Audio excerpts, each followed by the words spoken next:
Waktu itu saya di asrama bareng dengan guru-guru lain yang ingin tes juga. Jadi saya minta mereka untuk belajar dengan suara keras. Saya sambil tiduran dengarkan mereka menghafal.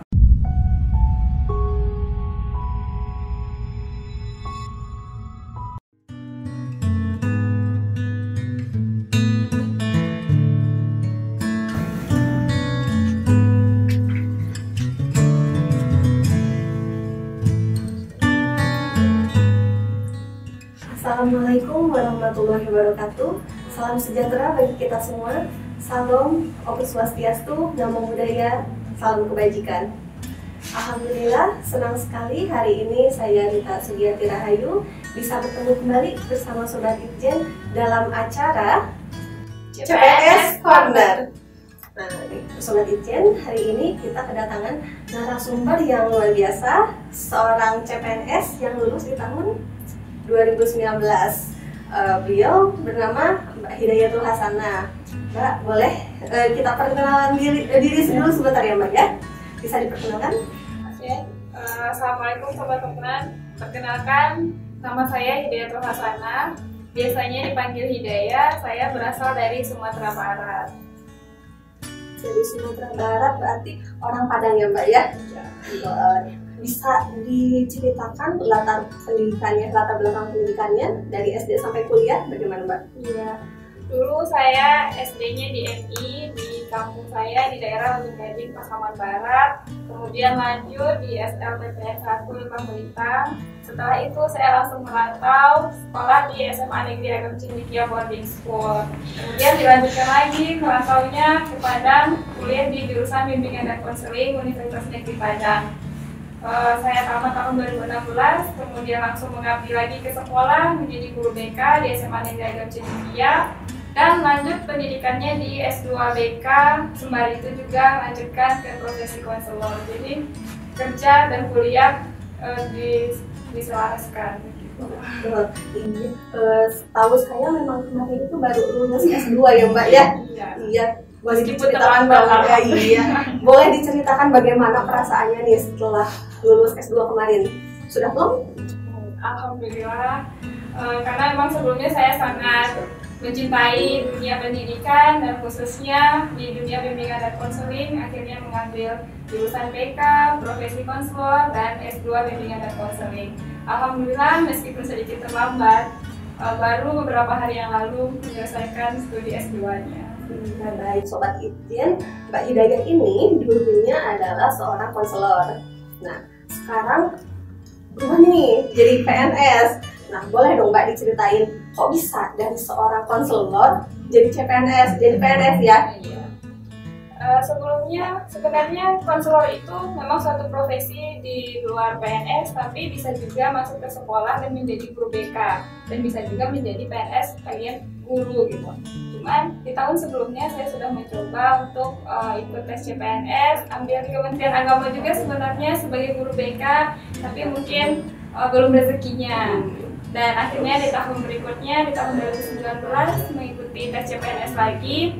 Kebetulan saya melihat ada peluang menjadi auditor di Kementerian Agama dan peluangnya lumayan besar, akhirnya memberanikan diri untuk mencoba dan ternyata alhamdulillah lulus menjadi calon auditor di Inspektorat Kementerian Agama. Alhamdulillah, berarti memang rezekinya Mbak Hidayah itu di tahun 2019 ya Mbak ya? Boleh dong Mbak diceritakan sedikit mengenai pekerjaan sebelumnya nih sebagai konselor. Sudah berapa lama menjadi konselor? Ya, sebenarnya sebelumnya belum konselor ya, masih guru bimbingan dan konseling sudah 4 tahun. Di tahun 1 tahun terakhir, di tahun 2019 baru menjadi konselor. Jadi kalau di total menjadi guru BK atau konselor sekolah itu lebih dari 4 tahun dan sekarang beralih menjadi calon auditor. Suka dukanya nih menjadi konselor? Ya, kalau dibilang suka duka, setiap pekerjaan pasti ada suka dukanya. Cuman saya karena saya mencintai dunia bimbingan dan konseling, jadi menurut saya pekerjaan itu semuanya menyenangkan. Meskipun yang saya hadapi hampir setiap hari itu sebenarnya adalah masalah dan masalah. Betul sekali. Ya, cuman ketika klien saya datang dengan banyak masalah, menangis dan segala macamnya, setelah proses konseling mereka pergi dengan tersenyum. Bagi saya itu adalah suatu keberhasilan dan kebanggaan karena bisa membantu orang-orang. Luar biasa sekali Mbak Hidayah ini Kalau saya lihat Mbak ini memang sangat concern masalah pendidikan ya. Terus tadi juga memang banyak berinteraksi dengan anak-anak juga ya Mbak ya. Gimana perasaannya nih? Ya, mungkin itu suatu hal yang luar biasa ya. Mungkin jarak umur antara saya dengan siswanya tidak terlalu jauh, tapi gimana ya, sangat membahagiakan ketika mereka mempercayai saya untuk bisa membantu mereka keluar dari permasalahannya atau membantu perkembangan psikologis mereka seperti itu. Dan sebenarnya bukan hanya siswa saja, konseling di luar sekolah juga bisa konseling terhadap ibu-ibu, masalah rumah tangga, bahkan juga memberikan konseling kepada narapidana. Sebenarnya kalau dibalik lagi, untuk menjadi auditor tidak pernah terbayangkan oleh saya, karena dari kecil ketika ditanya cita-citanya apa, pasti jawabannya menjadi guru gitu. Makanya dari S1 profesi sampai S2 juga concern selalu ngambil bagian pendidikan, karena cita-citanya kalau nggak jadi guru ya jadi dosen gitu. Tapi sekarang Mbak Hidayah ini sudah diterima di Inspektorat Jenderal Kementerian Agama dengan formasi ahli pertama auditor. Nah gimana nih? Beda sekali ya dengan yang sebelumnya. Sangat berbeda. Nah, sebenarnya ini juga sangat menarik ya, ketika tes waktu wawancara dan praktek kerja, saya masih sangat ingat ketika ditanya, kamu kan konselor, kenapa tiba-tiba ambil jadi auditor? Apa hubungannya? Ya. Kemudian setelah saya pikir-pikir lagi, sebenarnya alur kerjanya itu sama antara konselor dan auditor, di mana tugasnya mencari tahu segala macam masalah, penyebabnya apa, dampaknya apa, nanti kita carikan solusinya bersama. Nah, kan auditor juga akan seperti itu, sebagai konsultan juga, bagaimana orang-orang bisa terlepas dari permasalahan, kita memberikan konsultasi, kita bantu mereka agar tidak mengalami kesalahan-kesalahan dalam pekerjaannya, dalam mengelola keuangan segala macam. Jadi sebenarnya setelah saya ulik lagi, ternyata ada kesamaannya. Tetap ada kesamaannya. Boleh dong Mbak diceritain waktu kemarin tes CPNS 2019 nih, apa ada momen yang mungkin tidak terlupakan saat tes itu? Ya sebenarnya hampir setiap momennya tidak terlupakan bagi saya, karena posisinya waktu itu saya mengajar juga, kuliah juga, dan tiba-tiba harus tesnya ke Jakarta dalam kondisi awal-awal COVID yang waktu itu sangat menyeramkan bagi kita ya. Kita baru COVID muncul di Indonesia ya. Dan ternyata alhamdulillah bisa lulus SKD, kemudian untuk SKB dengan perjalanan yang sangat panjang lagi, sampai ada tes yang diulang, kemudian saya harus belajar dari jam 9 atau jam 10 malam sampai jam 12 karena harus minta bantuan orang lain untuk menjelaskan. Karena ketika saya membaca tentang auditor, banyak undang-undang, peraturan, dan itu sama sekali tidak ada dalam pikiran saya sebelumnya. Jadi harus dibantu oleh orang lain untuk bisa menjelaskan. Jadi betul-betul belajar lagi ya untuk terutama untuk undang-undang. Jadi memang belajar dari nol ya Mbak ya. Benar-benar. Kalau gitu kasih tips dan triknya dong Mbak. Gimana untuk sobat Itjen yang mau ikut tes CPNS nih? Ya, mungkin setiap orang mempunyai gaya belajarnya masing-masing. Nah, mungkin bagi orang yang tipe belajarnya sama seperti saya, yang audio visual, bisa menonton berbagai macam konten di YouTube yang berhubungan dengan CPNS. Kemudian yang lebih ke visualnya bisa membuat mind mappingnya sendiri. Gunakan sesuatu yang membuat kita nyaman. Misalkan seperti saya, kalau materinya itu tentang hafalan-hafalan, saya akan membuat mind mapping menggunakan berbagai macam warna sehingga itu mudah bagi saya untuk mengingatnya. Kemudian yang lebih menarik lagi, sebenarnya saya tidak pernah belajar sendiri untuk tes CPNS. Waktu itu saya di asrama bareng dengan guru-guru lain yang ingin tes juga. Jadi saya minta mereka untuk belajar dengan suara keras, saya sambil tiduran dengarkan mereka menghafal. Oh gitu, jadi ini gaya belajarnya Mbak Hidayah ini memang setiap orang mempunyai gaya belajar yang berbeda-beda. Nah, cara belajar ini bisa disesuaikan dengan kita ya? Iya, cari cara belajar yang membuat kita nyaman. Jangan memaksakan diri harus hafal satu buku, harus selesai menjawab soal 50 per hari. Tapi buat belajar itu menjadi hal yang menyenangkan. Seperti saya misalnya dengan mendengarkan teman-teman saya. Untuk itu kita juga perlu lingkungan yang mendukung. Kalau begitu penting bagi kita untuk mengetahui cara belajar yang pas untuk diri kita ya.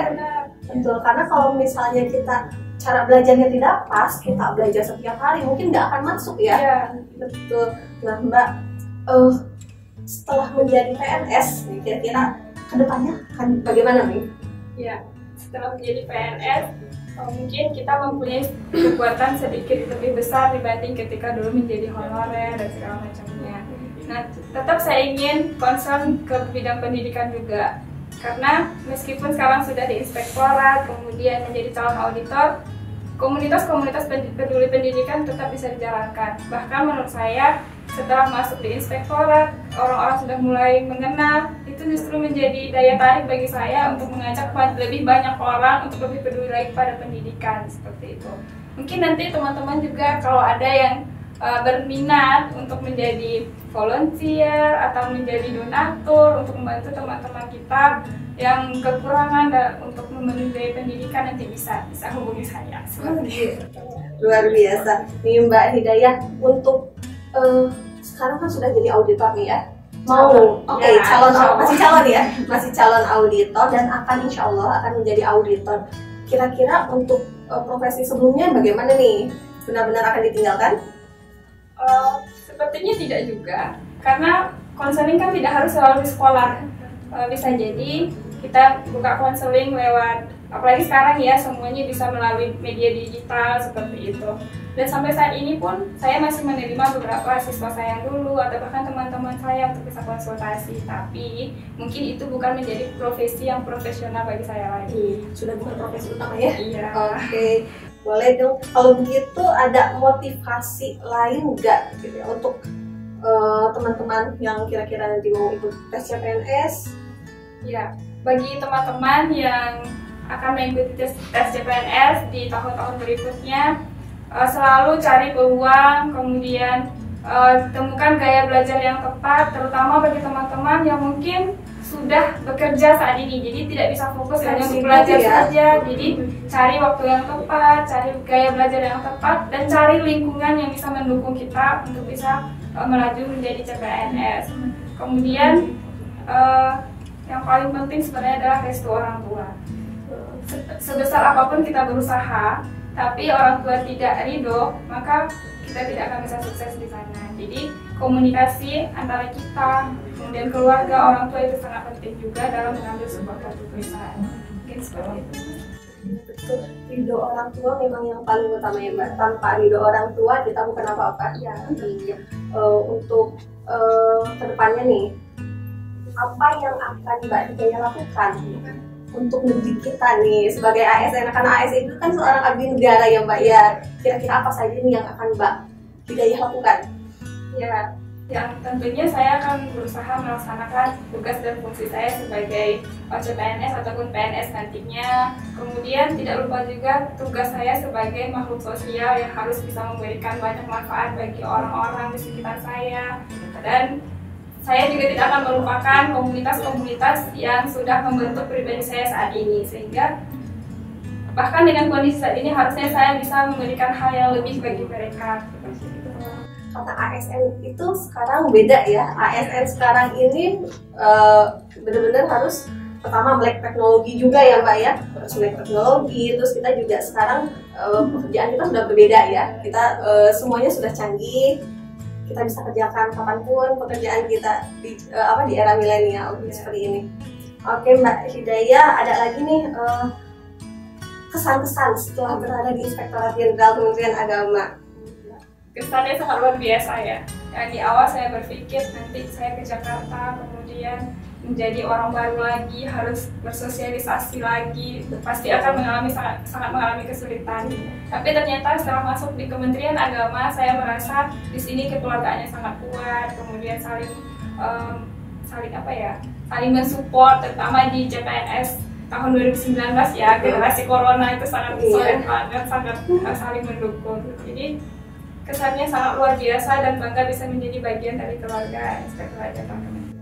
Jadi Mbak Hidayah ini tidak terlalu menemukan kesulitan yang berarti ya, walaupun di tempat yang baru, karena di sini kita punya banyak teman. Di 2019 ini ada 30 orang CPNS yang diterima di Inspektorat Jenderal Kementerian Agama dari suku yang berbeda-beda. Betul. Jadi semakin banyak teman ya Mbak ya? Ya, semakin banyak teman, semakin banyak keluarga. Luar biasa sekali. Ada lagi yang mau disampaikan? Ya, mungkin itu saja sebagai penutup. Ya. Intinya bagi teman-teman yang ingin mengikuti tes CPNS di tahun berikutnya harus selalu semangat, kemudian cari cara belajar yang tepat, minta restu orang tua, dan mudah-mudahan teman-teman bisa mendapatkan posisi yang sesuai dengan apa yang diharapkan. Oke, itu saja Mbak. Baik, terima kasih banyak Mbak Hidayatullah Hasanah sudah berbagi bersama kita kisah yang sangat inspiratif. Mbak Hidayatullah Hasanah ini dulunya seorang konselor dan sekarang lulus tes CPNS 2019 dan diterima di Inspektorat Jenderal Kementerian Agama, formasi ahli pertama auditorium ya. Mudah-mudahan bisa menginspirasi Sobat Irjen semua, dan saya sebagai host mohon undur diri, sampai berjumpa kembali di program kita lainnya. Wassalamualaikum warahmatullahi wabarakatuh.